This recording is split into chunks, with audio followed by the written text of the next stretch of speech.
സംഗമ ഗ്രാമ നാട്യരംഗമിതാ സംഗമ ഗ്രാമ നാട്യരംഗമിതാ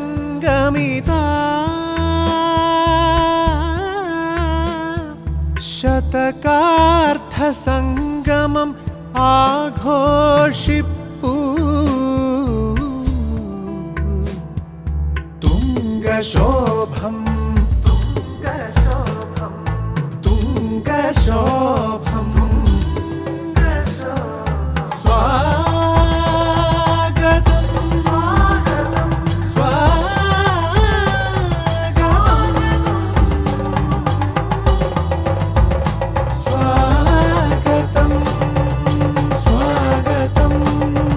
സ്വാഗതം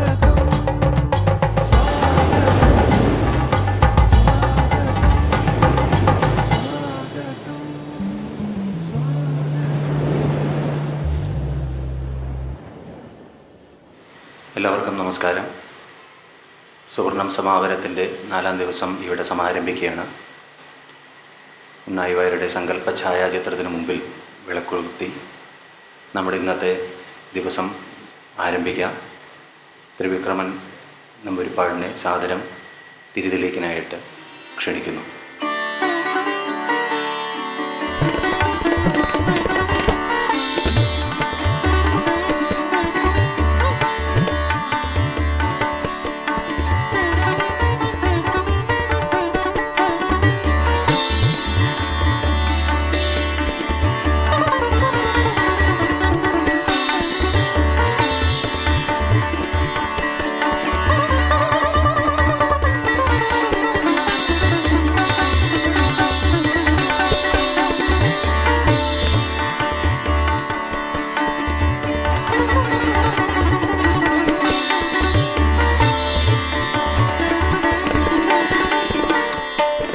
സുവർണത്തിൻ്റെ ഈ ആഘോഷ പരമ്പരയുടെ കേന്ദ്രമായി നിൽക്കുന്നത് നളകഥകളുടെ ചിന്തനവും സമാന്തരമായി ഉണ്ണായി വാര്യർ ജനിച്ച ഈ നാടിൻ്റെ സംസ്കൃതിയുടെ ഭാഗമായ സംഗമഗ്രാമ ഭൂമിയിലെ സാംസ്കാരിക ഭൂമിക എന്നുള്ള വിഷയത്തെ കേന്ദ്രീകരിച്ചും 2 സമാന്തര പ്രഭാഷണ സീരീസ് അല്ലെങ്കിൽ പരമ്പരയാണ് ഇതിൽ ഉൾപ്പെടുത്തിയിട്ടുള്ളത്.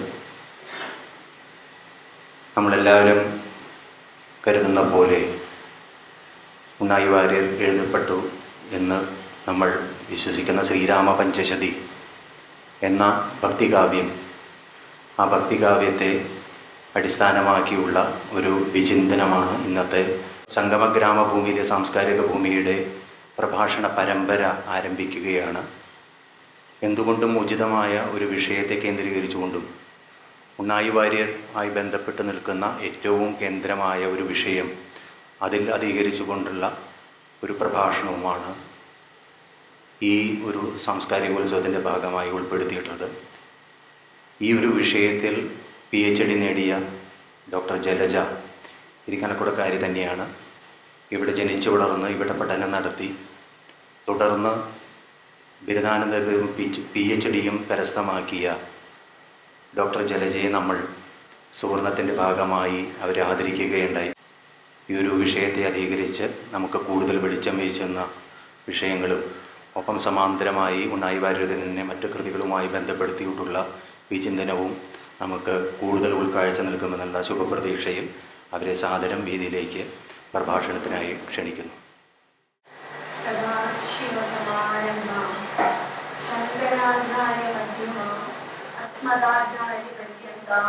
വന്ദേ ഗുരുപരമ്പര. എല്ലാ വിശിഷ്ട വ്യക്തികൾക്കും എൻ്റെ വിനീതമായ നമസ്കാരം. സംഗമഗ്രാമത്തിൻ്റെ സാംസ്കാരിക ഭൂമിക, ഉണ്ണായി വാര്യരുടെ കൃതികളും ശ്രീരാമ പഞ്ചശതിയും എന്നതാണ് എൻ്റെ വിഷയം. ഈ വിഷയത്തിലേക്ക് കടക്കുന്നതിന് മുൻപ് ഈ സംഗമഗ്രാമത്തിന്റെ സാംസ്കാരിക ഭൂമിക, ഇതിലേക്ക് ഒരു എത്തിനോട്ടമില്ലാതെ ഈ വിഷയം പൂർണ്ണമാവില്ല. കേരള ചരിത്രത്തിന്റെ അനുസ്യൂതമായ പ്രഭാവത്തിനിടയിൽ തനതായ വ്യക്തിമുദ്ര പതിപ്പിച്ചിട്ടുള്ള ഒരു ചെറുനഗരമാണ് ഇരിങ്ങാലക്കുട. സംഭവബഹുലമായ പല ചരിത്ര മുഹൂർത്തങ്ങൾക്ക് സാക്ഷ്യം വഹിക്കുവാനും സാമൂഹിക സാംസ്കാരിക രംഗങ്ങളിലെ പരിവർത്തന പ്രക്രിയകളോട് ഒപ്പം നിൽക്കാനും ഭാഗ്യം സിദ്ധിച്ചിട്ടുള്ള ഈ കൊച്ചു പട്ടണം അനന്യമായ സവിശേഷതകളുള്ള ഒരു വിളനിലം കൂടിയാണ് ഇരിങ്ങാലക്കുട. നമ്മുടെ കേരളീയ സംസ്കാരത്തിന് അതിമഹത്തായ സംഭാവനകൾ നൽകുവാൻ സാധിച്ചിട്ടുള്ള വരദാനങ്ങളുടെ നാടായ ഇരിങ്ങാലക്കുട ഒരു നാടിന്റെ സംസ്കൃതിയെ ഊർവരമാക്കുന്ന എണ്ണമറ്റ ധാരകളുണ്ട്. അവ കല്ലുകളിലും മണ്ണിലും പൂക്കളിലുമൊക്കെ ഒഴുകി ഒഴുകി അവ ഭൂമിയെ നിറവുറ്റതാക്കും. ഇരിങ്ങാലക്കുട എന്ന ദേശത്തിനും ഇങ്ങനെ എണ്ണമറ്റ നിറവുകളെ കുറിച്ച് പറയാനുണ്ട്. മഹാത്മജിയുടെ പാദമുദ്ര പതിഞ്ഞ ഇരിങ്ങാലക്കുട, ഇരിങ്ങാലക്കുടയെ തക്ഷശിലയാക്കിയ സംഗമ ഗ്രാമമാധവൻ, ഇരിങ്ങാലക്കുടയുടെ കഥകളി പാരമ്പര്യം, ഇരിങ്ങാലക്കുടയുടെ കൂടിയാട്ടവേദി, ഇരിങ്ങാലക്കുടയും ബ്രാഹ്മണിപ്പാട്ടും, ഇരിങ്ങാലക്കുടയും പാടകവും, ഇരിങ്ങാലക്കുടയുടെ ആയുർവേദ പാരമ്പര്യം, ഇരിങ്ങാലക്കുടയും വേദപഠനവും, ഇരിങ്ങാലക്കുടയുടെ നാടക ചരിത്രം, ശാസ്ത്രീയവും ജനകീയവുമായിട്ടുള്ള പാരമ്പര്യ കലകൾ, ഒരേ സമയം വിജ്ഞാനപ്രദവും മനോജ്ഞവുമായ പൈതൃക കലകൾ, പാവക്കഥകളി, തോൽപ്പാവക്കൂത്ത്, അമ്മാനാട്ടം തുടങ്ങി ഒട്ടേറെ നാടൻ കലകൾ, കർമ്മപ്രഭാവ തേജസ്സാൽ നാടിന്റെ യശസ്സുയർത്തിയ, നാടിന്റെ ചരിത്രമെഴുതിയ മൺപറഞ്ഞ മഹാനുഭാവർ, കലാസാഹിത്യ സദസ്സിൽ പ്രഭ പൊഴിക്കുന്ന എഴുത്തുകാരുടെ, കവികളുടെ ഒരു നിര തന്നെ ഇരിങ്ങാലക്കുടയ്ക്ക് സ്വന്തമായുണ്ട്.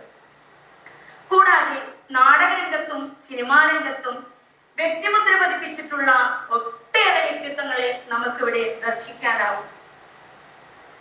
ആത്മാന്വേഷണ തൽപരരായ ഓരോ കേരളീയന്റെയും അസ്തിത്വം പൂർണ്ണമാകുന്നത് സ്വന്തം നാടിനെ തൊട്ടറിയുമ്പോഴാണ്. കലകൾ മനുഷ്യനെ വിനോദിപ്പിക്കുവാൻ വേണ്ടി മാത്രമുള്ളതല്ല, സാംസ്കാരിക മൂല്യങ്ങൾ ഹൃദയങ്ങളിൽ നിന്നും ഹൃദയങ്ങളിലേക്ക് പകരാനും മൂല്യച്യുതി ചൂണ്ടിക്കാണിക്കാനും വേണ്ടിയുള്ളതാണ്. അങ്ങനെയാണ് കലാകാരന്മാർ സാമൂഹ്യ പരിഷ്കർത്താക്കൾ കൂടിയാകുന്നത്. ഇക്കാര്യത്തിൽ നമ്മുടെ ക്ഷേത്ര കലോപാസകർ മഹത്തായ പങ്ക് വഹിച്ചിട്ടുണ്ട്. ഇരിങ്ങാലക്കുടയുടെ കഥകളി പാരമ്പര്യം ശ്രീ കൂടൽമാണിക്യ ക്ഷേത്രവുമായി അഭേദ്യമായി ബന്ധപ്പെട്ടതാണ്. എല്ലാ മുഖ്യ ഹൈന്ദവ ക്ഷേത്രങ്ങൾക്കും ഉണ്ട് ഇങ്ങനെയൊരു സമാന ചരിത്രം. ആരാധനാലയങ്ങൾ, സാഹിത്യ സംഗീത കലാതാള മേളങ്ങളുടെ ഈറ്റില്ലങ്ങൾ കൂടിയായത് ഹൈന്ദവ ക്ഷേത്രങ്ങളുടെ പ്രത്യേകതയാണ്. ഒരു ക്ഷേത്ര സംസ്കൃതിയുടെ ഗ്രാമം എന്ന നിലയിൽ ഈ പ്രദേശത്തെ ഹൈന്ദവ ദേവാലയങ്ങളിൽ ഏറ്റവും പ്രധാനപ്പെട്ടത് ശ്രീ കൂടൽമാണിക്യ ക്ഷേത്രമാണെന്ന് പറയാം. അനുഷ്ഠാന കലകളുടെയും പാരമ്പര്യ കലകളുടെയും ഈറ്റില്ലമായി ഈ പ്രദേശത്തിന്റെ കലാസാംസ്കാരിക പൈതൃകത്തിന്റെ ഉത്ഭവ കേന്ദ്രമായും ഈ ക്ഷേത്രം നിലകൊള്ളുന്നു. ഇവിടെയാണ് മലയാള നാടിന്റെ തനതു കലയായ കഥകളി അതിന്റെ നിലനിൽപ്പിനും പ്രചാരത്തിനും വേണ്ടി ഗണ്യമായ സംഭാവന നൽകിയ ഉണ്ണായി വാര്യർ ജന്മം കൊണ്ടത്. ഇനി ഉണ്ണായി വാര്യരുടെ കൃതികളെ കുറിച്ചിട്ടുള്ള ആ വിഷയത്തിലേക്ക് ഞാൻ പ്രവേശിക്കുകയാണ്. ഭാരതത്തില് ഭക്തി സാഹിത്യത്തിന് 10 ശതകങ്ങളോളം ദൈർഘ്യമുള്ള ഒരു പാരമ്പര്യമുണ്ട്. ഈ സാഹിത്യ വിഭാഗത്തിന്റെ ഏറ്റവും സമൃദ്ധവും ചൈതന്യവുമായ കാലഘട്ടം 13ാം ശതകം മുതൽ 4 ശതകങ്ങളോളം വളരെ ചൈതന്യപൂർണമായ ഒരു കാലഘട്ടമായിരുന്നു. ഇത് എല്ലാ പ്രധാന മതങ്ങളിൽ നിന്നും വിശ്വാസ സംഹിതകളിൽ നിന്നും ഉയിരും ശക്തിയും ആവാഹിച്ചു. അതിനാൽ ഭക്തി സാഹിത്യത്തിലേക്ക് വിവിധ ദിശകളിൽ നിന്നും ധാരാളം കൃതികൾ വന്നെത്തുവാനായിട്ട് തന്നെയാണ് ഉണ്ണായി വാര്യരും ജീവിച്ചത്. അതിനാൽ തന്റെ പരദേവതയായ സംഗമേശ്വരനെ പറ്റി ഒരു സ്തോത്രകാവ്യം എഴുതാൻ പ്രചോദനമായതും അക്കാലഘട്ടത്തെ പ്രത്യേകതയാണെന്ന് കാണാനായിട്ട് കഴിയുന്നു. കാവ്യങ്ങളെ കൊണ്ട് സമ്പുഷ്ടമാണ് സംസ്കൃത സാഹിത്യം. കാവ്യങ്ങൾക്ക് പല ഭേദങ്ങളുമുണ്ട്. അവ മഹാകാവ്യങ്ങൾ, ഇതിഹാസ കാവ്യങ്ങൾ, ചരിത്രകാവ്യങ്ങൾ, ചമ്പുകാവ്യങ്ങൾ, പ്രശസ്തി കാവ്യങ്ങൾ, സ്തോത്രകാവ്യങ്ങൾ മുതലായവയാണ്. സംസ്കൃതത്തിലെ ഗീതികാവ്യ പരമ്പരയിൽപ്പെട്ട കൃതികളാണ് സ്തോത്രകാവ്യങ്ങൾ. ഇത്തരത്തിലുള്ള കാവ്യങ്ങൾ രചിച്ച നിരവധി പണ്ഡിതന്മാർ കേരളത്തിലുണ്ട്. അവയിൽ പ്രമുഖ സ്ഥാനം വഹിക്കുന്ന ഒരു വ്യക്തിത്വത്തിനുടമയാണ് ശ്രീ ഉണ്ണായി വാര്യർ. ഇരിങ്ങാലക്കുട കൂടൽമാണിക്യ ക്ഷേത്രത്തിന് സമീപം അകത്തൂട്ട് വാര്യത്താണ് അദ്ദേഹം ജനിച്ചത്. അദ്ദേഹത്തിന്റെ പിതാവ് പണ്ഡിതവരേണ്യനായ ഒരു നമ്പൂതിരിയും മാതാവ് ഒരു വാരസ്യനുമായിരുന്നു. ഇവരുടെ പേര് ഒരിടത്തും രേഖപ്പെടുത്തിയതായി കാണുന്നില്ല. ഉണ്ണായി വാര്യരുടെ യഥാർത്ഥ നാമം രാമൻ എന്നായിരുന്നു. വിളിപ്പേരായിരുന്നു ഉണ്ണായി. പിന്നീട് അത് സ്ഥിരമായി തീരുകയും ഉണ്ണായി വാര്യർ എന്ന നാമധേയത്തിൽ അദ്ദേഹം അറിയപ്പെടുകയും ചെയ്തു. ഉണ്ണായിയുടെ വിവാഹം, പത്നിയുടെ പേരോ ഒരു സ്ഥലത്തും രേഖപ്പെടുത്തിയിട്ട് കാണുന്നില്ല. അദ്ദേഹത്തിന് സന്തതികളില്ല എന്നൊരു സൂചന മാത്രം ലഭിച്ചിട്ടുണ്ട്. കൂടൽമാണിക്യ ക്ഷേത്രത്തിലെ മാലകെട്ടലായിരുന്നു അദ്ദേഹത്തിന്റെ കുലത്തൊഴിൽ. ഇദ്ദേഹത്തിന്റെ കാലഘട്ടം AD 1685 1758 മധ്യയാണെന്ന് കരുതാം. ഇതിന് പ്രാചീന കൃതികളുടെ ഈ കണ്ടെത്തലുകളിൽ വളരെ തർക്കങ്ങൾ നിലനിൽക്കും. ഏത് കാലഘട്ടത്തിലാണ് ജീവിച്ചത്, ആ കൃതി അദ്ദേഹം എഴുതിയത് തന്നെയാണോ, ഇങ്ങനെയുള്ള തർക്കങ്ങൾ നിലനിൽക്കുന്ന സമയത്ത് നമ്മൾ കിട്ടിയ തെളിവ് വെച്ച്, ആഭ്യന്തരവും ബാഹ്യവുമായിട്ടുള്ള തെളിവുകൾ വെച്ച് ഒരു നിഗമനത്തിൽ എത്തിച്ചേരുകയാണ് ചെയ്യുന്നത്. അങ്ങനെ ഒരു നിഗമനത്തിൽ എത്തിച്ചേർന്നിട്ടുള്ള ഒരു വർഷമാണ് AD 1685 1758 മധ്യയാണെന്ന് കരുതുന്നത്. വിദ്യാഭ്യാസം, അദ്ദേഹത്തിന്റെ വിദ്യാഭ്യാസം ഗുരുകുല രീതിയിലുള്ള വിദ്യാഭ്യാസമാണ് അദ്ദേഹത്തിന് ലഭിച്ചത്. ഒരു നമ്പൂതിരി ഗുരുവിന്റെ അടുക്കൽ നിന്നും പഞ്ചമഹാകാവ്യങ്ങൾ, നാടകത്രയം, അലങ്കാര സർവസ്വം, സാഹിത്യ ദർപ്പണം, പരിഭാഷേന്ദുശേഖരം, കാവ്യപ്രകാശം മുതലായവ അഭ്യസിച്ചിരുന്നതായി തെളിവ് നമുക്ക് ലഭിച്ചിട്ടുണ്ട്. തർക്കശാസ്ത്രത്തിലും ജ്യോതിഷത്തിലും വേണ്ടത്ര ജ്ഞാനം നേടിയതായി ഉള്ളൂർ രേഖപ്പെടുത്തിയിട്ടുണ്ട്. തമിഴ് ഭാഷാജ്ഞാനം, സംഗീതത്തിലും അദ്ദേഹത്തിന് നല്ല അവഗാഹമുള്ളതായി നമുക്ക് കാണാനായിട്ട് സാധിക്കുന്നു. ഉണ്ണായി വാര്യരെ പറ്റി ഐതിഹ്യ കഥകൾ ധാരാളം പ്രചരിച്ചിട്ടുണ്ട്. ഈ കഥകളിൽ അദ്ദേഹം നല്ല ഒരു സംസ്കൃത പണ്ഡിതനാണെന്നുള്ള ഒരു അവബോധം സൃഷ്ടിക്കാനുള്ള തെളിവും പ്രൊഫസർ ലീലാവതി തൻ്റെ സംസ്കൃത സാഹിത്യ ചരിത്രത്തിൽ രേഖപ്പെടുത്തിയിട്ടുള്ളതായി കാണുന്നു. താൻ കിട്ടിയ മാലയില്, കുടൽമാണിക്യ ദേവനെ സ്തുതിച്ചുകൊണ്ട് താൻ കിട്ടിയ മാലയില് ചക്രനിബന്ധത്തിലുള്ള ഒരു ശ്ലോകം വിന്യസിച്ചുവെന്ന് പറയുന്നു. നകൃതം സുഹൃതം കിഞ്ചിത് ബഹുദാകൃതം ദുഷ്കൃതം കൃതം ന ജാനേ ജാനകീ ജാനേ യമാഹാനേ കിമുത്തരം. ഇത് കണ്ട് പൊതിയിൽ ചാക്യാരുടെ അഭിനന്ദനം അർഹിച്ചതായിട്ടും തന്റെ ഐതിഹ്യ കഥയിൽ പറയുന്നു. ഇദ്ദേഹത്തിന്റെ ആദ്യകാല കൃതികളായിട്ട് നമുക്ക് ലഭിക്കുന്നത് 6 7 ചെറിയ ലഘു സ്തോത്രങ്ങളാണ്.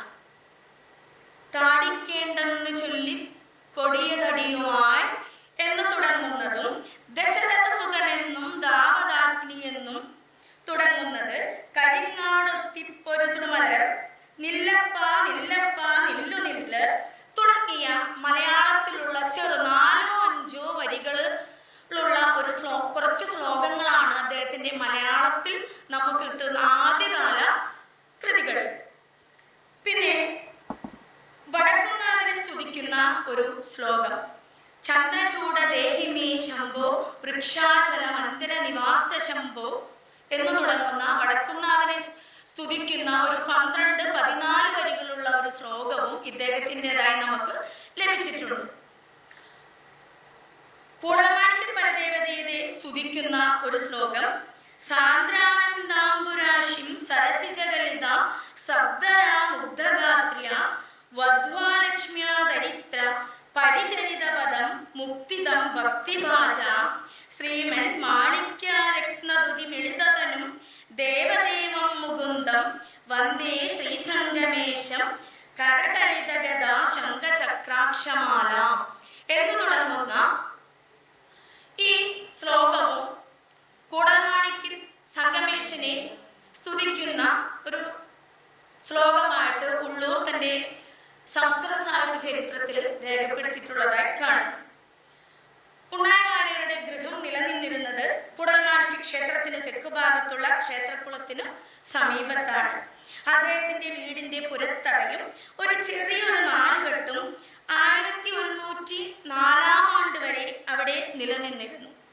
ഇപ്പോൾ ആ സ്ഥലം ഗവൺമെന്റ് ഏറ്റെടുത്ത് ഉണ്ണായി വാര്യർ സ്മാരക കലാനിലയം, അവിടെ കഥകളി തുടങ്ങിയ വാദ്യകലകൾ പഠിപ്പിക്കുന്ന അദ്ദേഹത്തിന്റെ സ്മാരകമായി ഇന്നും നിലകൊള്ളുന്നുണ്ട്. ഉണ്ണായി വാര്യരുടെ പ്രധാന കൃതികൾ എന്ന് പറയുന്നത് ആട്ടക്കഥയിലെ അനന്യം എന്ന് വിശേഷിപ്പിക്കാവുന്ന നളചരിതം, ശ്രീരാമനെ കുറിച്ച് സംസ്കൃത ഭാഷയിൽ രചിച്ച ശ്രീരാമ പഞ്ചശതി, ഭാഷാ സംസ്കൃത മിശ്രിതമായ മണിപ്രമാണത്തിൽ രചിച്ച ഗിരിജാ കല്യാണം, ശിവശിഖരണി കുശാഭ്യുദയം എന്ന 2 ചെറിയ ലഘു സ്തോത്രങ്ങളുമാണ്. നളചരിതത്തെ കുറിച്ച് ധാരാളം പഠനങ്ങളും വ്യാഖ്യാനങ്ങളും ഉണ്ടായിട്ടുണ്ട്. ഈ ശ്രീരാമ പഞ്ചശതിയെ കുറിച്ച് അധികം പഠനങ്ങളൊന്നും നടന്നു കണ്ടിരുന്നില്ല. ഞാൻ എൻ്റെ തീസിസിനെ സംബന്ധിച്ച് ഇത് ഡാറ്റ ശേഖരണത്തിന് പുറപ്പെടുന്ന സമയത്ത് 2 തീസിസ് ശ്രീരാമ പഞ്ചശതിയിൽ ഇറങ്ങിയിട്ടുണ്ടെന്ന് പറഞ്ഞു. പക്ഷെ കാരണം അത് കുട്ടനാട്ടുകര സംസ്കൃത കോളേജിൽ നിന്നായിരുന്നു ഞാൻ അവിടെ അന്വേഷിച്ചപ്പോൾ അത് ഹാൻഡ് റിട്ടൺ ആയിരുന്നു, അന്ന് കയ്യെഴുത്ത് പ്രതിയായിരുന്നു. അവിടെ ചെന്നപ്പോൾ അതെനിക്ക് കാണാനായിട്ട് സാധിച്ചില്ല. അങ്ങനെ പട്ടാമ്പിക്കടുത്തുള്ള ഒരു ഉണ്ണികൃഷ്ണൻ എന്നു പേരുള്ള ഒരു സാറാണ് അത് ചെയ്തതെന്ന് മനസ്സിലാക്കി ഞാൻ അവിടെ പോയിരുന്നു. മാഷിന്റെ വീട്ടില് കുറച്ച് കാര്യങ്ങളൊക്കെ എനിക്ക് സാറ് പറഞ്ഞു തന്നതിന്റെ അടിസ്ഥാനത്തിൽ ഞാൻ പിന്നെ ഡാറ്റ കളക്ഷനൊക്കെ ആരംഭിക്കുകയാണ് ചെയ്തത്. ഈ നളചരിതത്തിന്റെ ഒരു അരങ്ങ് അത് എല്ലാവർക്കും വളരെ വ്യാഖ്യാനങ്ങളും പഠനങ്ങളും ധാരാളമായി ഉള്ളത് കൊണ്ട് അത് എല്ലാവർക്കും അറിയാം. ഞാൻ അതൊന്ന് ചുരുക്കി പറയുകയാണ്. നളോപാഖ്യാനം ഇതിവൃത്തമായി സംസ്കൃതം ഉൾപ്പെടെ ഭാരതത്തിലെ പല ഭാഷകളിലായി നിരവധി നളകാവ്യങ്ങൾ ഉണ്ടായിട്ടുണ്ട്. നൈഷധീയ ചരിതം കഴിഞ്ഞാൽ നളകാവ്യങ്ങള് കൂടുതൽ പ്രചാരം നേടിയത് നളചരിതമാണ്.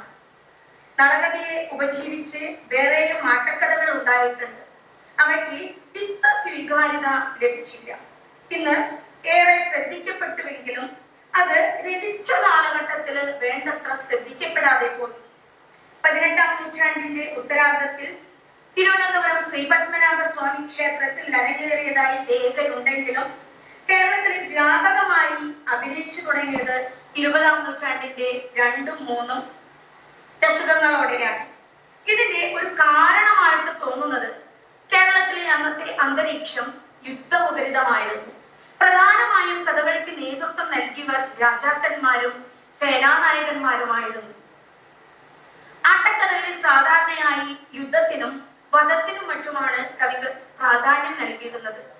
അവർ മനുഷ്യജീവിത ചിന്തിച്ചിരുന്നതിനേക്കാൾ ദേവന്മാരുടെയും അസുരന്മാരുടെയും അമാനുഷിക പ്രവൃത്തികൾ ചിത്രീകരിച്ചു. അതുകൊണ്ട് സ്വാഭാവികമായും വീരരസദ്യോതകമായ രംഗങ്ങൾക്കായിരുന്നു പ്രാധാന്യം കൽപ്പിച്ചത്. അക്കാലത്ത് ഒരു നടന്റെ പ്രാഗൽഭ്യം തെളിയിച്ചിരുന്നത് അല്ലെങ്കിൽ നിർണയിച്ചിരുന്നത് അവർ ചെയ്യുന്ന വേഷങ്ങളിലൂടെയായിരുന്നു. ഉദാഹരണത്തിന് ബാലിവധത്തിലെ ബാലി, കാലകേയവധത്തിലെ അർജുനൻ തുടങ്ങിയവ. അന്ന് നടന്മാരെ കണ്ടെത്തിയിരുന്നത് കളരിപ്പയറ്റ് വിദഗ്ധരിൽ നിന്നാണ്. നടന്റെ പ്രാവീണ്യം തെളിയിച്ചതും വീരരൗദ്രാതിരസങ്ങളായിരുന്നു. അഭിനയം അപ്രസക്തമായിരുന്നു. അതുകൊണ്ട് തന്നെ ശൈവര്യഗുണവും അഷ്ടകലാശവും അരങ്ങത്ത് ഏറെ തിളങ്ങി. മധുരസുന്ദരമായതും ശൃംഗാരപ്രധാനമായതുമായ പതിഞ്ഞ പദങ്ങളും ശ്ലോകാതമായ പദങ്ങളും ഉണ്ടായിരുന്നുവെങ്കിലും അത് രംഗത്തുടനീളം കാണുന്നത് വീരസ്ഫുരണമായിരുന്നു. ആദ്യകാല കഥകളിയരങ്ങിൽ നളചരിതത്തിന് ഇടം ലഭിക്കാതെ പോയത് ഇത് വീരരസ പ്രധാനമല്ലാത്തത് കൊണ്ടാണ് എന്ന് ഒരു കാരണമായിട്ട് കരുതാനായിട്ട് സാധിക്കും. ഇത്തരം സാഹചര്യം നിലനിന്നപ്പോഴും കൊല്ലവർഷം 10-ാം ശതകത്തിന്റെ ആദ്യഘട്ടത്തിൽ നളചരിതത്തിനു പ്രചാരം കൈവന്നു. തിരുവനന്തപുരം ശ്രീപത്മനാഭ സ്വാമി ക്ഷേത്രത്തിൽ 921 ആണ്ട് മീനമാസത്തിൽ ഘരവധം, ബാലിവധം തുടങ്ങിയ ആട്ടക്കഥകളുടെ കൂട്ടത്തിൽ നളചരിതവും അരങ്ങേറി. കഥകളിൽ വന്ന ഈ മാറ്റം സഹൃദയനും കാണാനായിട്ട് സാധിക്കുന്നു. സഹൃദയൻ നടന്റെ ആഭിജാത്യത്തിനും കുലീനതയ്ക്കും കായികക്ഷമതയ്ക്കും അപ്പുറം വില നൽകി തുടങ്ങി. കേവലമായ അഭ്യാസങ്ങൾക്കല്ലാതെ രസം, ഭാവം മുതലായവയ്ക്ക് പ്രാധാന്യം നൽകി. ഇതോടെ നളചരിതത്തിന്റെ അരങ്ങ് ഉണർന്നു. നളചരിതത്തിന്റെ ഒരു പ്രത്യേകതകൾ ധാരാളമായിട്ട് നമുക്ക് കാണാനായിട്ട് സാധിക്കും. ആധുനിക മലയാള പദ്യ സാഹിത്യത്തിന്റെയും ഗദ്യസാഹിത്യത്തിന്റെയും ആചാര്യനായ AR രാജരാജവർമ്മ മുതൽ പ്രൊഫസർ ജോസഫ് മുണ്ടശ്ശേരി വരെയുള്ള സാഹിത്യ നിരൂപകർ ഒരുപോലെ പ്രകീർത്തിച്ചിട്ടുള്ള കൃതിയാണ് നളചരിതം. AR രാജരാജവർമ്മ നളചരിതം ആട്ടക്കഥയെ നൃത്യനാടകമെന്നും ഉണ്ണായി വാര്യരെ മലയാളത്തിലെ ശ്രീഹർഷൻ എന്നുമാണ് വിശേഷിപ്പിച്ചിട്ടുള്ളത്. ജോസഫ് മുണ്ടശ്ശേരി നളചരിതത്തെ മലയാളത്തിന്റെ ശാകുന്തളം എന്ന് വിശേഷിപ്പിച്ചിരിക്കുന്നു. PK പരമേശ്വരൻ നായരുടെ അഭിപ്രായത്തിൽ ഷേക്സ്പിയറുടെ കലാബോധത്തെയും ജീവിത നിരീക്ഷണ പാഠകത്തെയും അനുസൂചിപ്പിക്കുന്ന പല ലക്ഷണങ്ങളും ഒത്തിണങ്ങിയ ഉണ്ണായി വാര്യരുടെ നളചരിതം എന്നാണ് അദ്ദേഹം നളചരിതത്തെ വിശേഷിപ്പിച്ചിട്ടുള്ളത്. സംസ്കൃത നാടകത്തിൽ കാണുന്ന കഥാഘടനയുടെ ശില്പഘടന, കഥാപാത്രരചനയുടെ സ്വാഭാവികത, എല്ലാ ഘടകങ്ങളും സംയോജിച്ചിട്ടുള്ള ഒരു ആട്ടക്കഥയാണ് നിരൂപകന്മാർ ഒന്നടങ്കം അഭിപ്രായപ്പെട്ടിട്ടുള്ളത്. കവിക്ക് ഏറ്റവും മുഖ്യമായി വേണ്ട ഒരു അംശമാണ് മനഃശാസ്ത്രജ്ഞാനം. മനുഷ്യ മനസ്സിന്റെ അഗാധതയിലെ സൂക്ഷ്മ ചലനങ്ങൾ പ്രകാശിപ്പിക്കുവാൻ കവിക്ക് കഴിയണം. അവിടെയാണ് കവിത്വം പ്രാപ്യമാകുന്നത്. ജീവിതസ്പർശിയും അതേസമയം സൂക്ഷ്മവുമായ ചില പ്രത്യേക ഭാവങ്ങൾ ചില കഥാപാത്രങ്ങളിൽ അടങ്ങിയിരിക്കും. അവയെ യഥോചിതം തുറന്നു കാട്ടുവാൻ ഈ ജ്ഞാനം ആവശ്യമാണ്. ഇങ്ങനെയുള്ള സന്ദർഭങ്ങൾ നളചരിതത്തിൽ നിന്നും നമുക്ക് നുള്ളിയെടുക്കാനായിട്ട് സാധിക്കും. സമാനശീലരായ ആളുകൾ തമ്മിൽ കാണുമ്പോൾ അവർ അതിനു മുമ്പ് അപരിചിതരാണെങ്കിലും ഒരു പരസ്പര ആകർഷണം തോന്നും എന്ന തത്വം കവി വളരെ മനോഹരമായി ചിത്രീകരിച്ചിട്ടുണ്ട്. നളചരിതം 2-ാം ദിവസം കരുതുവാപരന്മാർ പുഷ്കരനെ സമീപിക്കുന്ന സന്ദർഭത്തിൽ അയാൾ പറയുന്ന സ്വാഗതോക്തികൾ പുഷ്കര ഹൃദയത്തിന്റെ ഉള്ളറയിലേക്ക് വെളിച്ചം വീശുന്നതാണ്. അരികിൽ വന്നു നിന്നതാരൻ തഭിമതം അഖിലമാശു ചൊല്ലുക, അരികയില്ലെങ്കിലും അഭിമുഖന്മാരെ കണ്ടൻ മനതാരിലുണ്ടെന്നു നിക്ഷിതം ജഡിതി. പ്രതീക്ഷകളെല്ലാം നശിച്ചിരിക്കുന്ന അവസ്ഥയില് തന്റെ പ്രേമഭാജനത്തെ മുന്നിൽ കാണി അതിനുശേഷം സന്ദർഭമനുസരിച്ച് അതുവരെ അടക്കി വെച്ചിരിക്കുന്ന വികാരങ്ങളും വിക്ഷോഭങ്ങളും പ്രകടമാകുന്നു. ഇങ്ങനെ കഥാപാത്രങ്ങളുടെ മനഃശാസ്ത്രപരമായ ഇത്രയും വിശദമായും കൃത്യമായും മനസ്സിലാക്കിയ ഒരു അഗാധ പാണ്ഡിത്യമുള്ള വ്യക്തിയാണ് ഉണ്ണായി വാര്യർ. അതുകൊണ്ട് തന്നെ ഗൗരവമായ സാഹിത്യം കൊണ്ട് നളന്റെയും പുഷ്കരന്റെയും ഋതുവർണന്റെയും ഇന്ദ്രന്റെയും ഹൃദയാന്തര ഭാഗത്തേക്ക് കടക്കുവാൻ സഹൃദയന് സാധ്യമാകുന്നു. നളചരിതത്തിലെ കഥാപാത്രങ്ങളെല്ലാം തന്നെ നമ്മുടെ സ്വന്തമായി തീരുന്ന അനുഭവം നമുക്ക് ഉണ്ടാകുന്നു. കേരളത്തിന്റെ ഈ സാമൂഹിക സാംസ്കാരിക രംഗത്ത് സംഭവിച്ച പരിവർത്തനങ്ങൾ, ആധുനിക വ്യക്തി സങ്കല്പത്തില് വന്ന മാറ്റം എന്നിവയ്ക്ക് നവചരിത്രത്തിന്റെ ഒരു പങ്കു കാണാം. ഇതുമൂലം കലാസാഹിത്യ രംഗങ്ങളിൽ തുടർന്നുണ്ടായ പരിവർത്തനങ്ങൾ ഇതിന്റെ പ്രചാരണത്തിന് കാരണമായി. അതോടെ സാഹിത്യകൃതി എന്ന നിലയിലും രംഗകല എന്ന നിലയിലും നവചരിതം വളരെയധികം പ്രചാരം നേടി. അദ്ദേഹത്തിന്റെ മറ്റൊരു കൃതിയായ ഗിരിജാകല്യാണം, മണിപ്രവാളമാണ് ഗിരിജാകല്യാണം. കേരള ഭാഷയുടെയും സാഹിത്യത്തിന്റെയും അതുവരെയുള്ള ഏറ്റവും സഹായകമായി ഭവിച്ച ഒരു ശാഖയാണ് മണിപ്രവാളം. AD 10-ാം ശതകത്തോടു കൂടി തന്നെ മണിപ്രവാളം നടപ്പിലിരുന്നതായിട്ട് നമുക്ക് കാണാനായിട്ട് സാധിക്കുന്നുണ്ട്. പ്രതിപാദന രീതിയിലും ഭാഷയിലും ഈ കാലഘട്ടത്തിലെ മണിപ്രവാള കൃതികൾക്കും ചില പ്രത്യേകത കാണുവാനായിട്ട് സാധിക്കുന്നു. ഗണികകളെയും നർത്തകികളെയും കീർത്തിച്ചു എഴുതിയിട്ടുള്ളതാണ് കൂടുതൽ മണിപ്രവാള കൃതികളെന്ന് ഇദ്ദേഹം തന്നെ തന്റെ കൃതിയിൽ ചെറുതായി സൂചിപ്പിച്ചതായി നമുക്ക് കാണുന്നുണ്ട്. പുരാണങ്ങളും ഇതിഹാസങ്ങളും സാധാരണമല്ലെങ്കിലും കേരളീയ ജീവിതവുമായി ഏറെക്കുറെ ബന്ധപ്പെട്ട വിഷയങ്ങളെ പറ്റിയാണ് അധികവും പ്രതിപാദിച്ചിട്ടുള്ളത്. പ്രാചീന ചമ്പുക്കൾ, സ്തോത്രങ്ങൾ, ലഘുകാവ്യങ്ങൾ, സന്ദേശകാവ്യങ്ങൾ എന്നീ സാഹിത്യ ശാഖകളിൽ ഉൾപ്പെടുന്ന അനവധി കൃതികൾ മണിപ്രവാള വിഭാഗത്തിൽ നിന്നും ഭാഷയ്ക്ക് ലഭിച്ചിട്ടുണ്ട്. ഈ ഗിരിജാകല്യാണത്തിന്റെ ഒരു ഇതിവൃത്തം എന്നാൽ മലയാള സാഹിത്യത്തിലെ ക്ലാസിക് കൃതികളിൽപ്പെട്ട ശ്രദ്ധേയമായ ഒരു ഗീതാ പ്രബന്ധമാണ് ഗിരിജാകല്യാണം. സംസ്കൃതവും മലയാളവും ഇടകലർന്ന മണിപ്രവാളത്തിലാണ് ഇതിന്റെ രചന. മലയാള ഭാഷയുടെ ഒരു പരിണാമ ഘട്ടമാണ് ഇതെന്ന് പറയാം. ഇതൊരു ഗീതാ പ്രബന്ധമാണെന്ന് കവി തന്നെ തന്റെ കൃതിയിൽ സൂചിപ്പിച്ചിട്ടുണ്ട്. കൃതവിധം അതിഥിവിധമിഹ ഗിരിദുഹൃതകല്യാണ ഗീതാ പ്രബന്ധം മുദേസ്തു മേധാവിന. പാർവതീദേവിയുടെ വിവാഹത്തെ കുറിച്ചുള്ള ഈ ഗീതാ പ്രബന്ധം എല്ലാവർക്കും, ബുദ്ധിമാന്മാർക്ക് ഇത് മോദത്തിനായി ഭവിക്കട്ടെ. ശിവപുരാണത്തിൽ നിന്നാണ് ഗിരിജാകല്യാണത്തിന്റെ ഇതിവൃത്തം സ്വീകരിച്ചിട്ടുള്ളത്. മറ്റു പുരാണങ്ങളിലും പാർവതി പരിണയിച്ചു വർണ്ണിച്ചിട്ടുണ്ട്. എന്നാലും ശിവപുരാണത്തിലുള്ള പോലെ അത്ര വിസ്തരിച്ചിട്ടല്ല. ശിവപുരാണത്തിലെ പാർവതി ഖണ്ഡത്തിൽ 55 അധ്യായങ്ങളിലായിട്ടാണ് ഇത് വ്യാപിച്ചു കിടക്കുന്നത്. സതീദേവിയുടെ ദേഹത്യാഗത്താൽ വിഷാദനും വിരക്തനുമായിട്ടുള്ള ശിവൻ ഹിമാലയത്തിൽ ചെന്ന് തപസ് ചെയ്യാനായിട്ട് തുടങ്ങി. ശിവന്റെ ഭൂതഗണങ്ങളും ശിവനോടൊപ്പം തപസ് ചെയ്യാൻ ആരംഭിച്ചു. മുനിമാർക്ക് പോലും മുനിദർശനം അസാധ്യമായി. ബൃഹസ്പതിയുടെ ഉപദേശപ്രകാരം ഇന്ദ്രൻ മുതലായ ദേവന്മാർ ബ്രഹ്മാവിനോട് സങ്കടമുണർത്തിച്ചു. ശിവന്റെ തപസ്സാണ് കാരണമെന്ന് ബ്രഹ്മാവ് മനസ്സിലാക്കി പരാശക്തിയെ ഉപാസിച്ച് പ്രസന്നമാക്കിയാലും പരാശക്തി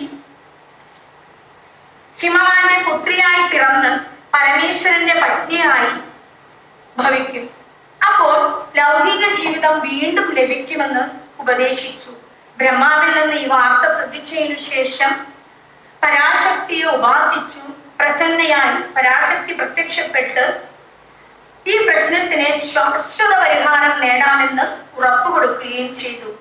തുടർന്ന് പരാശക്തി ഹിമവാന്റെ പുത്രിയായി ജനിച്ചു.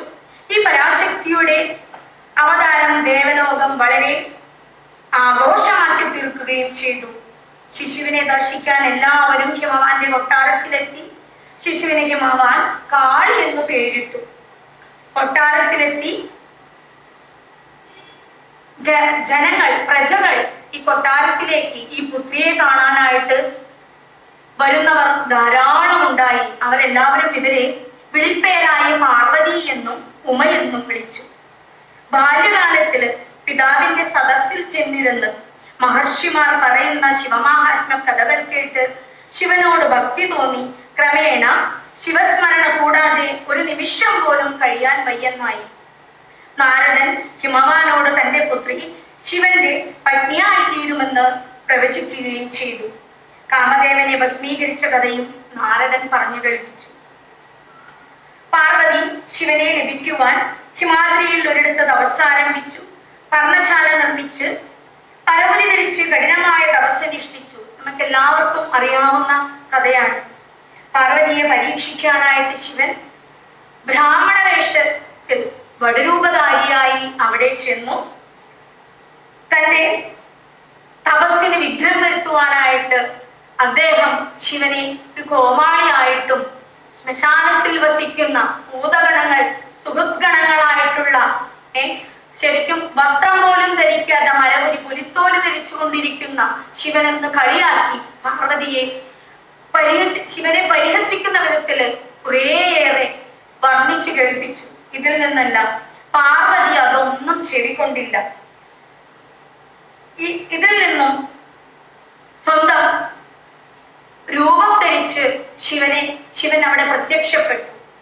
അങ്ങനെ അവർ വിവാഹത്തിനായി സമ്മതിക്കുകയും പരമശിവന്റെ സപ്തർഷികളെ വിളിച്ചു വരുത്തി ഉമയെ തനിക്ക് ലഭിക്കുവാൻ വേണ്ടി ഹിമവാന്റെ സമീപത്തേക്ക് അയക്കുന്നതുമായിട്ടാണ് ഗിരിജാ കല്യാണത്തിലെ ദ്വിതീയ ഖണ്ഡം സമാപിക്കുന്നത്. മൂന്നാമത്തെ ഖണ്ഡത്തില് ഇവരുടെ വിവാഹ വർണ്ണനയാണ്. വളരെ വിസ്തൃതമേറിയ ഒരു ഖണ്ഡമാണ് ഈ വിവാഹ വർണ്ണന. ഇതിലെ പ്രത്യേകതയായി തോന്നുന്നത് ഇതിലെ ഗിരിജാ കല്യാണത്തില് പുരാണ കഥയെ പുനരാഖ്യാനം ചെയ്യുകയാണ് ഉണ്ണായി വാര്യർ. ഇതിന്റെ പൗരാണികത്വം നിലനിർത്താനായിട്ട് അദ്ദേഹം ശ്രമിച്ചിട്ടുണ്ട്. ഈ പ്രബന്ധത്തില് 3 ഖണ്ഡങ്ങളാണുള്ളത്. ഇതില് പ്രഥമ ഖണ്ഡമായ സംഭവ ഖണ്ഡത്തിൽ 3 ഖണ്ഡത്തിലും വ്യത്യസ്ത തരം വൃത്തങ്ങളാണ് ഇതിൽ ഉപയോഗിച്ചിട്ടുള്ളത്. പ്രഥമ ഖണ്ഡമായ സംഭവ ഖണ്ഡത്തിൽ കേകയും, ദ്വിതീയ ഖണ്ഡമായ തപോവൃത്ത ഖണ്ഡത്തിൽ കാകളിയും, തൃതീയ ഖണ്ഡമായ ഉദ്വാഹ ഖണ്ഡത്തിൽ കളകാഞ്ചിയുമാണ് വൃത്തങ്ങളായിട്ട് അദ്ദേഹം സ്വീകരിച്ചിട്ടുള്ളത്. ഉണ്ണായി വാര്യരുടെ രചനാരീതി ചില ഭാഗങ്ങളിൽ എടുത്തു പറയേണ്ടതാണ്. ചില വർണ്ണനകൾ ക്ലാസിക് ശൈലിയിലുള്ള കാവ്യപ്രസ്ഥാനത്തിന് മാതൃകയാകും. ഉദാഹരണമായി പാർവതിയുടെ ബാല്യകാലം, സൗന്ദര്യവർണ്ണന മുതലായവ. ഇവിടെ കാവ്യാത്മകം എന്നതിനേക്കാൾ പാണ്ഡിത്യം പ്രകടമാകുന്നുണ്ട്.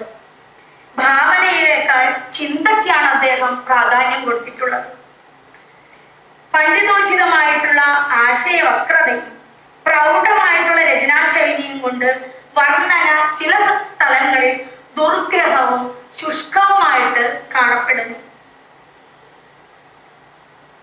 ഒന്നാമത്തെ ഖണ്ഡത്തിൽ ഭാഷാജ്ഞാനത്തിന്റെ ആദ്യപടിയായ പ്രകൃതി പ്രത്യയ വിവേചന പരിചയം അദ്ദേഹം ഉണ്ണായി വാര്യർ ഈ കൃതി എങ്ങനെ ആസ്വദിക്കാമെന്ന് തന്റെ ഈ കൃതിയിലൂടെ അദ്ദേഹം നമുക്ക് വെളിവാക്കി തരുന്നു. വിശുദ്ധി പോരായെങ്കിലും വിരുദ്ധമല്ല കേൾക്കിൽ, വിഭക്തിയുണ്ടെന്നാകിൽ പഠിച്ചു വാടിക്കൊള്ളിൻ, വിഭക്തി ബോധത്തിനും വിദഗ്ധഭാവത്തിനും വിശുദ്ധി ലാഭത്തിനും നിമിത്തം മോക്ഷത്തിനും. അതുപോലെ തന്നെ 3-ാം ഖണ്ഡത്തില് ഒരു കേരള കവിയുടെ അടിയുറച്ച വിശ്വാസം പ്രകടമാക്കുന്ന ചില വരികൾ നമുക്ക് കാണാനായിട്ട് സാധിക്കുന്നുണ്ട്. ഗിരിശനുടെ ചരിതമിതു രചിത മധുര മനയാ ഗീർവാണ കേരള ഭാഷാവിമിശ്രിതം. ഗീർവാണരും കേരളീയരും ഒപ്പത്തിനൊപ്പമാണെന്നും അവരുടെ ഇരുവരുടെയും ഭാഷകൾ വേണ്ട പോലെ ഇടകലർത്തി രചിച്ചിട്ടുള്ള ഈ കൃതിയിലെ പ്രതിപാദന സൗഷ്ഠവം വളരെ വ്യക്തമായിട്ട് പ്രകടമാകുന്നു. ഗിരിജാ കല്യാണത്തിന്റെ സാംസ്കാരിക മൂല്യമായിട്ട് കണ്ടെത്താനായിട്ട് സാധിച്ചിട്ടുള്ളത് ഇതൊരു പുരാണ കഥയുടെ പുനരാഖ്യാനമാണ്. പൗരാണികമായിട്ടുള്ള ശൈലി ഇതിൽ ധാരാളം കാണുവാനായിട്ട് സാധിക്കുന്നുണ്ട്. കാര്യത്തിൽ കാണുന്ന വാക്കുകൾ അന്നത്തെ ജനസമൂഹത്തിൽ കാണപ്പെട്ടിരുന്ന ആചാരാനുഷ്ഠാനങ്ങളിൽ ഉറച്ചുപോയതാണെന്ന് നമുക്ക് കാണാനായിട്ട് സാധിക്കുന്നു. അതിനാല് ഒരു സമൂഹത്തിന്റെ സംസ്കാരത്തെ സൂചിപ്പിക്കുവാൻ ഇത്തരം വാക്കുകൾക്ക് കഴിയുന്നുണ്ട്. കവി ജീവിച്ചിരുന്ന ആ കാലഘട്ടത്തിലെ ഹൃദയ തുടിപ്പുകളാണ് ഇവിടെ പ്രതിഫലിക്കുന്നത്. ഇവിടത്തെ പ്രതിപാദ്യ വിഷയവുമായി ഇഴുകി കൂടിച്ചേർന്നാണ് ഈ പൗരാണികതയെ സമ്പന്നമാക്കുന്നത്. അങ്ങനെ കേരളീയമായിട്ടുള്ള അന്തരീക്ഷം ഈ കൃതിയിലൂടെ വളരെ പ്രകടമാകുന്നു. ഇവിടെ കവിയുടെ വ്യക്തിത്വമാണ് കാവ്യത്തിന് ക്ഷേമമായിട്ട് വർത്തിക്കുന്നത്. അതിന്റെ സൂചകമായിട്ട് വേണം നമുക്ക് ഈ പദവർണ്ണങ്ങളെ പരിഗണിക്കേണ്ടത്. കൃതിയുടെ പൗരാണിക രീതി നിലനിർത്താനാണ് പ്രചാരലുപ്തമായിട്ടുള്ള പദങ്ങൾ അദ്ദേഹം ഉപയോഗിച്ചത്. അന്നൊക്കെ സമ്പന്ന വർഗത്തോടുള്ള നിരന്തര സമ്പർക്കം മൂലം സംസ്കൃത ഭാഷയിൽ കവിക്കുള്ള അവഗാഹവും അവരുടെ സംസ്കാരത്തോടും ആ ജീവിത രീതിയോടുമുള്ള ആഭിമുഖ്യവുമാണ് ഇവിടെ കാണാനായിട്ട് സാധിക്കുന്നത്. ഭാഷാ സാഹിത്യത്തിലുള്ള ഗീതങ്ങളിൽ വെച്ച് വളരെ പ്രസിദ്ധി നേടിയിട്ടുള്ളതാണ് ഈ ഗിരിജാ കല്യാണം. ഇതിന്റെ അവസാന ഭാഗത്ത് കാണുന്ന ശ്ലോകം ഇത് എഴുതിയത് ശങ്കരഗോദപ്രഭുവിന്റെ നിർദ്ദേശമാണെന്നുള്ളതും ഇതിൽ പറയുന്നു. രാമപാരശവൻ ഉണ്ണായി വാര്യറാണെന്നും ഇവിടെ അഭിപ്രായപ്പെടുന്നുണ്ട്. ഗിരിജാ കല്യാണമിതം നിരമാത് അലികശ്ച രാമപാരശവഃ സങ്കടമോചന ഹേതോഹോ ശങ്കരഗോദപ്രഭോർ നിയോഗേന. ഇതിൽ നിന്നും പണ്ഡിതനും ഭക്തനുമായ ഒരു കവിയുടെ രചനയാണിതെന്നും ഭക്തി സാഹിത്യം എന്ന നിലയ്ക്കാണ് ഇതിന്റെ പ്രാധാന്യം എന്നും മനസ്സിലാക്കാനായിട്ട് സാധിക്കുന്നു. അടുത്തതായിട്ട് രണ്ട് ചെറിയ ലഘു സ്തോത്ര കാവ്യങ്ങളാണ് ഇദ്ദേഹത്തിൻ്റെതായിട്ട് നമുക്ക് ലഭിച്ചിട്ടുള്ളത്. ശിവശിഖരിണി, കുശാഭ്യുദയം. ശിവശിഖരിണി എന്ന ഈ ശ്ലോകങ്ങള് ശബ്ദാർത്ഥ സുന്ദരവും ഭക്തജന ഹൃദയാകർഷകവും ആയ ഒരു ചെറിയ സ്തോത്രകാവ്യമാകുന്നു. സ്തോത്രത്തിന്റെ നാമം തന്നെ അവയിലെ വിഷയ തത്വങ്ങളെ വെളിപ്പെടുത്തുന്നതാണ്. ഈ കൃതിയിലെ ശബ്ദഭംഗികളുടെ കാര്യത്തില് കവി വളരെയധികം ശ്രദ്ധ ചെലുത്തിയിട്ടുണ്ടെന്ന് കാണാനായിട്ട് സാധിക്കുന്നുണ്ട്. ഇതില് കവിതാഗുണത്തിന്റെ ഒരു ഐക്യം കൊണ്ട് ഉണ്ണായി വാര്യർ തന്നെയാണ് ഇതിന്റെ കർത്താവ് എന്ന് അഭിപ്രായപ്പെടുന്നു. കുശാഭ്യുദയം ഇത് കൊല്ലത്ത് ദേശിങ്ങനാട് എന്ന പണ്ടത്തെ ഒരു പ്രദേശമായിരുന്നു.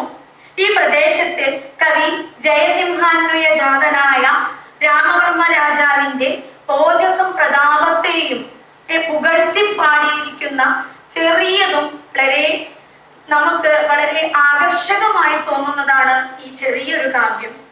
അന്നത്തെ രാജാവായിട്ടുള്ള രാമവർമ്മയുടെ ആശ്രിതനും മഹാദേവൻ എന്ന പണ്ഡിതന്റെ ശിഷ്യനുമായിട്ടുള്ള ഈ രാജാവിന്റെ നിർദ്ദേശപ്രകാരമാണ് ഈ കാവ്യം നിർമ്മിച്ചതെന്ന് ഈ കാവ്യത്തിന്റെ തുടക്കത്തില് ഉണ്ണായി വാര്യർ വെളിപ്പെടുത്തുന്നുണ്ട്. കൊല്ലത്ത് കേരളവർമ്മയുടെ ഭാഗിനേയനായി രാമവർമ്മ എന്നൊരു രാജാവുണ്ടെന്നും അദ്ദേഹത്തിന് സാഹിത്യത്തില് പ്രത്യേക വൈദഗ്ധ്യമുണ്ടെന്നും കാവ്യാരംഭത്തില് കവി പ്രസ്താവിക്കുന്നു. വ്യാസൻ, പാണിനി, ശങ്കരാചാര്യർ, കാളിദാസൻ, ശ്രീഹർഷൻ എന്നീ പ്രാക്തന സൂരികളെ സ്മരിക്കുന്നുമുണ്ട്. കാളിദാസന്റെയും ശ്രീഹർഷന്റെയും കാവ്യങ്ങൾ വായിച്ചാൽ ഗംഗയും യമുനയും സംയോജിക്കുന്ന പ്രയാഗാതീർത്ഥത്തില് സ്നാനം ചെയ്ത ഫലമുണ്ടാകുമെന്ന് കവി ഇതിന്റെ തുടക്കത്തില് നമ്മോട് പറയുന്നു. കുശാഭ്യുദയത്തിന്റെ ആദ്യത്തെ 4 സർഗങ്ങൾ മാത്രമേ നമുക്ക് കണ്ടെത്താനായിട്ട് സാധിച്ചിട്ടുള്ളൂ. ഉത്തര രാമായണ കഥയാണ് ഇതിലെ പ്രതിപാദ്യ വിഷയം. ഉണ്ണായി വാര്യരുടെ ശ്രീരാമ പഞ്ചശതി എന്റെ ഗവേഷണ വിഷയമായിരുന്നു. ശ്രീരാമ പഞ്ചശതി പ്രൊഫസർ VR മുരളീധരൻ മാഷിന്റെ കീഴിലായിരുന്നു ഞാൻ എന്റെ ഗവേഷണം പൂർത്തിയാക്കിയത്.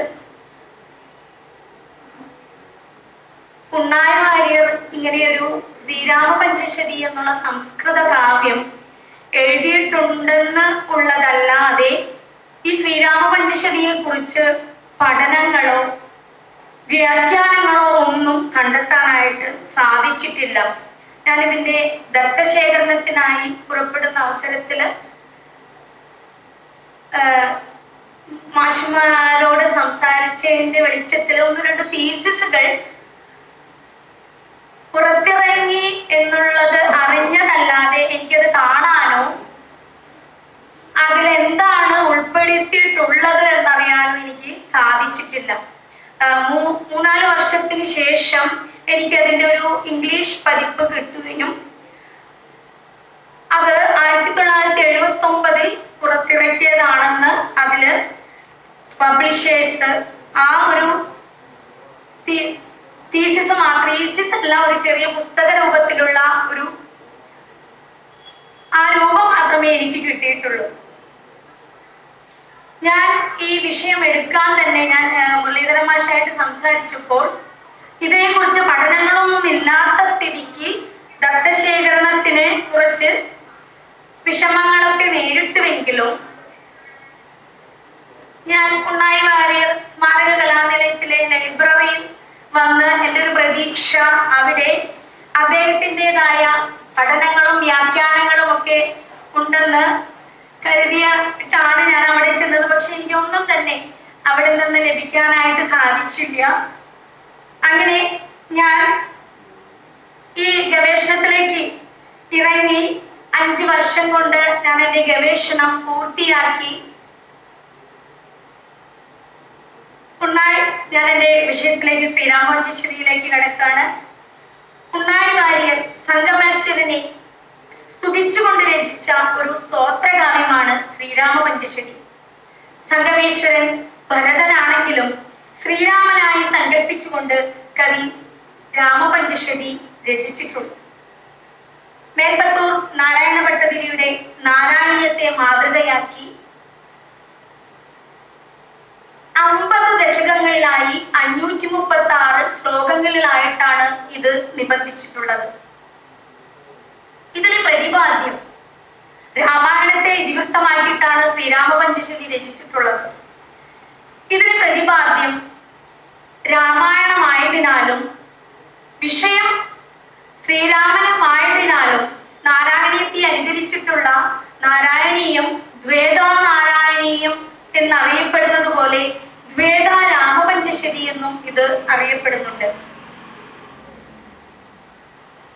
ഭാഗവതത്തെ ഭക്തിഭാവപ്രധാനമായിട്ടുള്ള സ്തോത്രകാവ്യമാണ് സംഗ്രഹിച്ചിട്ടാണ് മേൽപ്പത്തൂർ നാരായണ ഭട്ടതിരി നാരായണീയം ചെയ്തിട്ടുള്ളത്.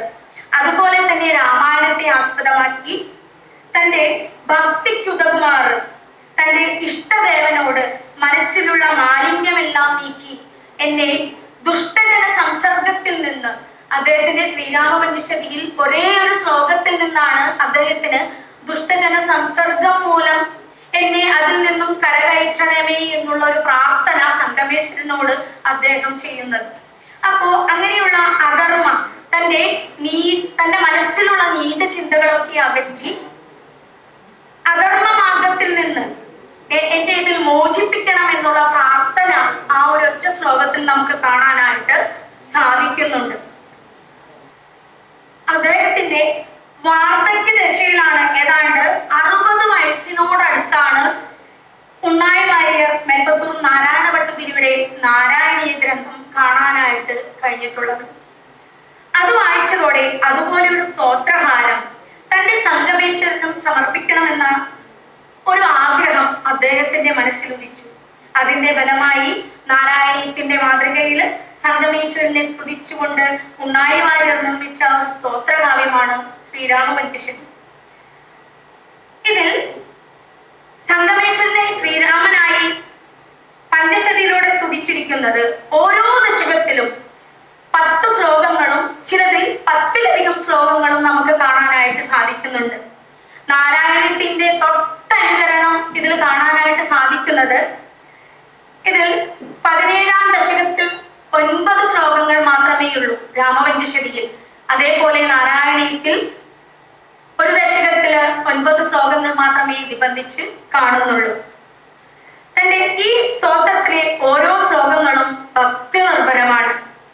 അവ പാരായണം ചെയ്യുന്നവരുടെ ഹൃദയത്തെ ദ്രവീഭവിക്കുന്നവരുടെ പ്രാസം, ശബ്ദഭംഗി, അലങ്കാരം എന്നിവയാൽ അത്യന്തം മനോഹരങ്ങളാണെന്ന് ഇതിൽ നിന്ന് നമുക്ക് എണ്ണി എടുക്കാനായിട്ട് സാധിക്കും. ഭക്തനായ ഉണ്ണായി വാര്യരുടെ ഉള്ളിന്റെ ഉള്ളിൽ നിന്ന് നിർഗളിച്ചവയാണ് ഇവയിലെ എല്ലാ ശ്ലോകങ്ങളും. ഉണ്ണായി വാര്യർ ഒരു കാമ്യഭക്തനായിരുന്നില്ല, ഒരു നിഷ്കാമ ഭക്തനായിരുന്നു. അതിനാൽ ഈ സ്തോത്രവും നിഷ്കാമ ഭക്തി പ്രധാനമാണ്. രണ്ടാമത്തെ ദശകത്തില് ഭഗവാന്റെ മഹിമയെയാണ് അദ്ദേഹം വർണ്ണിച്ചിരിക്കുന്നത്. ഈ സ്തോത്രം താൻ ഭഗവാന് സമർപ്പിക്കുന്ന ഒരു മാലയാണെന്ന സൂചന ആദ്യത്തെ ശ്ലോകത്തിൽ നിബന്ധിച്ചിട്ടുള്ളതായിട്ട് നമുക്ക് കാണാം. പൈ സർവമിതം പ്രോതം സൂത്രേ മണികണായവ, എല്ലാ ജീവജാലങ്ങളും പരമാത്മാവായിട്ടുള്ള എന്നിൽ സൂചിയിൽ നൂലിൽ രത്നേനയാണോ രത്നങ്ങൾ കോർത്തിരിക്കുന്നത് എന്ന ഗീതാവചനം അനുസരിച്ചാണ് അദ്ദേഹം ഈ ആവൃന്ദാരക വിപീലികമിഹ സത്സൂത്ര നിത്യാസ്ഥിത,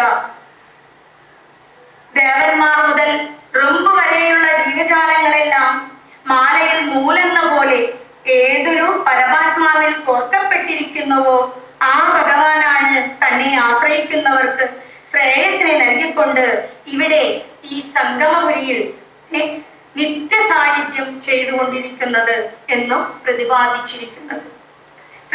ശ്രേയസ്സിനെയും കഠോപനിഷത്തിൽ പറയുന്നുണ്ട്. ശ്രേയസ് ഭൗതിക സുഖങ്ങളാണ്, ശ്രേയസ്സാകട്ടെ ഈശ്വരപ്രാപ്തിയാണ്. സംഗമേശ്വരൻ ശ്രേയസ്സിനെയാണ് നൽകുന്നത് എന്ന പ്രതിപാദനത്തിലൂടെ താൻ ആഗ്രഹിക്കുന്നതും ശ്രേയസ്സാണെന്ന് കവി ഈ ശ്ലോകത്തിൽ സൂചിപ്പിച്ചിട്ടുണ്ട്. രണ്ടാമത്തെ ദശകം ദശാവതാര കീർത്തനമാണ്. മൂന്നാമത്തെ ദശകം മുതൽക്കാണ് രാമായണം ആരംഭിക്കുന്നത്. ഗീതയിൽ ഭഗവാൻ അരുളി ചെയ്ത ജാതസ്യ ഹി ധ്രുവോ മൃത്യു, ജനിച്ചവന് നിശ്ചയമായും മരണമുണ്ട് എന്ന വാക്യത്തെ അനുസ്മരിച്ചുകൊണ്ട് ഉണ്ണായി വാര്യർ പറയുകയാണ്, ഈ ലോകത്തിൽ ജനിച്ചവനായ എനിക്ക് മരണത്തെ ഒഴിവാക്കാൻ കഴിയില്ല. മരണഭയം ഒഴിവാകണമെങ്കിൽ അഹം ബ്രഹ്മാസ്മി, ഞാൻ ബ്രഹ്മം തന്നെ എന്ന അനുഭവം ഉണ്ടാകണം. അത് ഗുരുപദേശം കൊണ്ടേ ഉണ്ടാകൂ.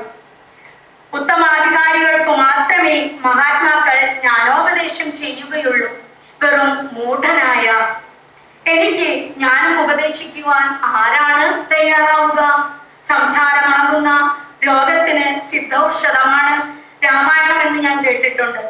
അതിനാൽ ഞാൻ ശരീരം, വാക്ക്, മനസ്സ് എന്നീ 3 കരണങ്ങളെയും ശുദ്ധമാക്കി തീർത്തുകൊണ്ട് സംസാരം രോഗമോചനത്തിനായി രാമായണത്തെ ഭക്തിയോടെ സേവിക്കാനാണ് ഉദ്ദേശിക്കുന്നത് എന്നാണ് മൂന്നാം ദശകത്തിലെ രണ്ടാമത്തെ ശ്ലോകത്തില് കവി നമ്മോട് സൂചിപ്പിക്കുന്നത്. പരസ്പരം ദൃഢാനരക്തരായ ക്രൗഞ്ചപക്ഷികൾ ആണിനെ ഒരു വേടൻ അമ്പെയ്തു കൊന്നു. പെൺപക്ഷി ദീനം വിലപിക്കുവാൻ തുടങ്ങി. ആ പെൺപക്ഷിയുടെ ദുഃഖം കണ്ട് മനസ്സിലിഞ്ഞ വാൽമീകി മഹർഷിയുടെ രാമായണം എന്ന അതിമനോഹരമായ കാവ്യം ഗംഗാപ്രവാഹം പോലെ ഒഴുകിയല്ലോ. അതുപോലെ നിന്തിരുവടിയെ സ്തുതിച്ചുകൊണ്ടുള്ള ഒരു കാവ്യം എന്നിൽ നിന്നും നിർഗമിക്കാനായിട്ട് അനുഗ്രഹിക്കണേ ഭഗവാനെ എന്നാണ് മൂന്നാമത്തെ ശ്ലോകത്തിലെ പ്രാർത്ഥന. വിനയാധിക്യത്താല് ആ പ്രാർത്ഥനയെ 4-ാം ശ്ലോകത്തില് തിരുത്തുന്നു. ഗരുഡൻ പറക്കുന്ന വിധത്തില് ഒരു കുഞ്ഞിക്കൊതുകിന് പറക്കുവാനായിട്ട് കഴിയുമോ? ഒരിക്കലുമില്ല. അതുപോലെയാണ് വാൽമീകി മഹർഷിയെ പോലെ ശ്രേഷ്ഠമായ ഒരു കാവ്യം നിർമ്മിക്കണമെന്ന എന്റെ അത്യാഗ്രഹം. അത് സാധിക്കാനായി പോകുന്നില്ല, എങ്കിലും ഞാൻ നിരാശനല്ല എന്നാണ് അടുത്ത ശ്ലോകത്തിൽ അദ്ദേഹം പറയുന്നത്. വാൽമീകി മഹർഷി സംസാര താപതപ്തന്മാരെ അനുഗ്രഹിക്കാനാണ് ഒരിക്കലും പറ്റാത്ത ജലത്തോടു കൂടിയ രാമായണമാകുന്ന പൊതുകിണർ നിർമ്മിച്ചിരിക്കുന്നത്. അതുപോലെ എനിക്കും ഈ കാവ്യം നിർമ്മിക്കാനായിട്ടുള്ള ശക്തി തരണമേ എന്നൊരു പ്രാർത്ഥന ശ്ലോകത്തിലും കാണുന്നു. മൂന്നാമത്തെ ദശകത്തില് രാമായണം ആരംഭിച്ച് 48-ാം ദശകത്തില് ശ്രീരാമ പട്ടാഭിഷേകത്തോടെ രാമായണ കഥ സംഗ്രഹിച്ചിരിക്കുന്നു. 46-ാം ദശകത്തില് 47-ാം ദശകത്തില് രാമരാജ മഹത്വത്തെയും 48-ാം ദശകത്തിലെ ശ്രീരാമന്റെ സ്വധാമഗമനത്തെയും കീർത്തിക്കുന്നു. സീതാവിയോഗം, ശ്രീരാമനിൽ നിന്ന് വേർപെട്ടിട്ടുള്ള ഈ ഉത്തര ഭാഗത്തെ പറ്റിയിട്ടുള്ള അദ്ദേഹം പരാമർശിക്കുന്നേയില്ല. ഒറ്റൊരു ശ്ലോകത്തിൽ മാത്രമാണ് അദ്ദേഹം ലവകുശന്മാരുടെ ജനനം മാത്രമേ ശ്രീരാമ പഞ്ചശതിയിൽ അദ്ദേഹം പ്രതിപാദിക്കുന്നുള്ളൂ. അദ്ദേഹം ഭക്തൻ ഭഗവാൻ ഒരു മാല സമർപ്പിക്കുമ്പോൾ അത് ഏറ്റവും നല്ല പുഷ്പങ്ങളെ കൊണ്ട് നിർമ്മിക്കാൻ നല്ലപോലെ മനസ്സിരുത്തുമല്ലോ. അതുപോലെ പഞ്ചശതിയാകുന്ന ഈ ഹാരവും അതിമനോഹരങ്ങളായിട്ടുള്ള പദാവലി കൊണ്ട് അലങ്കൃതമായിരിക്കണമെന്ന് ഉണ്ണായി വാര്യർക്ക് വളരെ നിർബന്ധം ഉണ്ടായിരുന്നു എന്ന് തോന്നിപ്പിക്കുന്ന വിധത്തിലാണ് ഇദ്ദേഹത്തിന്റെ ഓരോ ശ്ലോകത്തിന്റെ രചനയും. ഈ സ്തോത്രഹാരത്തിലെ ഓരോ ശ്ലോകവും അത്യുത്തമങ്ങളാണ്. സംഗമേശ്വരനുള്ള നിഷ്കളങ്ക ഭക്തിയാണ് ഈ രത്നഹാര നിർമ്മാണത്തിനുള്ള അദ്ദേഹത്തിന്റെ മൂലധനം. 41-ാം ദശകത്തില് 10-ാമത്തെ ശ്ലോകത്തില് ഭക്തനായ ഉണ്ണായി വാര്യർ പ്രാർത്ഥിക്കുന്നത് ഇപ്രകാരമാണ്: ഭവന്മാലാകാരോ ഭജന വിമലാകാരകരണോസ്മ്യഹം രാമോ രാമായണമഗണമേവം തവ പുര സുഗ മാമേകവേഷ സരസസംഗ പുഷ്പൗഗജിത ജഗന്മാതുർമോദം ദിശതു സഹവാസാപ്തമഹൃതി. താൻ ദിവസേന നിന്തുരുവടിക്ക് പൂമാല കെട്ടി സമർപ്പിക്കുന്നവനാണ്. അത് എന്റെ കുലത്തൊഴിലാണ്. സ്വകർമ്മണ അഭ്യർമ്മച്ച എന്ന ഗീതാമൊഴികൾ ഓർമ്മിച്ചുകൊണ്ട് എന്റെ കഴിവിന്റെ പരമാവധി നോക്കിക്കൊണ്ടാണ് ഞാൻ ഈ സ്തോത്രകാവ്യം നിർമ്മിച്ചിട്ടുള്ളത്. എന്റെ കർമ്മം ഈശ്വരാർപ്പണമായിട്ട് ചെയ്യാനായിട്ട് ഞാൻ വളരെ ശ്രദ്ധിച്ചിട്ടുണ്ട്. അതിനാൽ എനിക്ക് കുറേയൊക്കെ മനഃശുദ്ധി ഉണ്ടായിട്ടുമുണ്ട് എന്ന് പറഞ്ഞാണ് അദ്ദേഹം ഈ ശ്ലോകം അവസാനിപ്പിക്കുന്നത്. ശ്രീരാമ പഞ്ചശതി അവസാനിക്കുന്നത് ഈ പ്രാർത്ഥനയോടുകൂടിയാണ്. ദേഹേ ധാതുഷു ചേന്ദ്രിയേഷു ശിരസി സ്വാന്തേ തദാന്തർബഹി സർവാംഗേഷു ഭീമേ തവൈമ കരുണ പീയൂഷധാരയതാം. ഭഗവാനെ സംഗമേശ, എന്റെ ശരീരം, ധാതുക്കൾ, ഇന്ദ്രിയങ്ങൾ, ശിരസ് എന്നിവയിലും മനസ്സിലകത്തും പുറത്തും എല്ലാ അവയവങ്ങളിലും നിന്തിരുവടിയ കരുണ അത് അമൃതധാരയായിട്ട് നിരന്തരം പ്രവാഹിക്കണേ എന്നുള്ള പ്രാർത്ഥനയോടുകൂടി അദ്ദേഹം തന്റെ കൃതി അവസാനിപ്പിക്കുകയാണ് ചെയ്യുന്നത്. ഈ മുകളിൽ പ്രസ്താവിച്ച ഈ ശ്ലോകങ്ങളെ കൊണ്ട് ഭക്തി തന്നെയാണ് ഇതിൽ പ്രതിപാദ്യ വിഷയം എന്ന് നമുക്ക് വേർതിരിച്ചെടുക്കാനായിട്ട് സാധിക്കുന്നുണ്ട്. ഭക്തി കൊണ്ട് തന്റെ വാസ്തവ സ്വരൂപം താത്വികമായിട്ട് അറിയാനായിട്ട് സാധിക്കും. അങ്ങനെ അറിഞ്ഞു കഴിഞ്ഞാല് ജീവൻ പരമാത്മാവായിട്ടുള്ള എങ്കില് നദി സമുദ്രത്തിൽ എന്ന പോലെ വിലയിച്ച് ഒന്നായി തീരുകയും ചെയ്യും. പ്രകാരമുള്ള നിഷ്കളങ്ക ഭക്തി വളരാനായിട്ട് ശ്രീരാമ പഞ്ചശതിയുടെ നിത്യപാരായണം വളരെയധികം പ്രയോജനപ്പെടുമെന്ന ഒരു മെസ്സേജും കൂടി ഞാൻ ഇതിലൂടെ പറയുകയാണ് ചെയ്യുന്നത്. എൻ്റെ പേപ്പർ ഞാൻ അവസാനിപ്പിക്കാനായിട്ട് പോവുകയാണ്. അതിൻ്റെ കൺക്ലൂഷനായിട്ട് ഇരിങ്ങാലക്കുടയുടെ സാഹിത്യ സാംസ്കാരിക സാമൂഹ്യ മണ്ഡലത്തിൽ ആർജവപൂർണമായിട്ടുള്ള ഇടപെടലുകൾ നടത്തുന്ന ഇത്തരത്തിലുള്ള സംഘടനകളാണ് നമ്മുടെ നാടിൻ്റെ യശോധാവള്യം അതിൻ്റെ പരിസമാപ്തിയിലെത്തിക്കുന്നത്. സംഗമ ഗ്രാമത്തിൻ്റെ സാംസ്കാരിക പരിച്ഛേദമായിട്ടുള്ള ഈ സംഘടന 5 പതിറ്റാണ്ടുകൾ പിന്നിട്ടുമ്പോൾ സുവർണം അതിൻ്റെ പരിസമാപ്തിയിലെത്തി നിൽക്കുകയാണ്. പ്രാദേശികമായിട്ടുള്ള സവിശേഷതകളുടെയും വേറിട്ട പൈതൃകങ്ങളുടെയും സമന്വയമാണ് കേരളീയ സംസ്കൃതി. ഈ വ്യത്യസ്തതകളിലൂടെ മാരിവില്ലിൻ്റെ സൗരഭ്യവും ആകർഷകത്വവും കൈരളിക്ക് നൽകുമ്പോഴും വേറിട്ട കാഴ്ചകളായി അതിലെ ഓരോ അംശവും തനത് അസ്തിത്വം നേടുന്നു. ഇവിടെയാണ് പ്രാദേശികമായ സാംസ്കാരികോത്സവങ്ങളുടെ പ്രസക്തി. ഇങ്ങനെയുള്ള സംഗമ സദസ്സുകൾ സാംസ്കാരിക കലാപൈതൃകങ്ങളെ ആദരിക്കുകയും സംരക്ഷിക്കുകയും വരും തലമുറയ്ക്കായി കരുതി വയ്ക്കുകയും ചെയ്യുന്ന മഹത്തായ ദൗത്യമാണ് ഇവിടെ നിറവേറ്റിക്കൊണ്ടിരിക്കുന്നത്.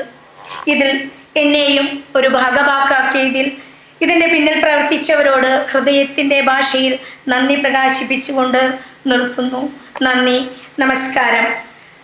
ഒരു ലേഖനത്തിൽ സാറ് പൗലോസ് സാറിൻ്റെ ഒരു 2 വരികൾ, ത്യാഗധനനായ ഇതിഹാസ നായകൻ ഭരതനെ ഇവിടെ പ്രതിഷ്ഠിക്കാൻ പൂർവികർ പ്രകടിപ്പിച്ച ഉത്തിഷ്ഠ മനസ്സ് നമുക്ക് വഴികാട്ടിയാവട്ടെ എന്ന്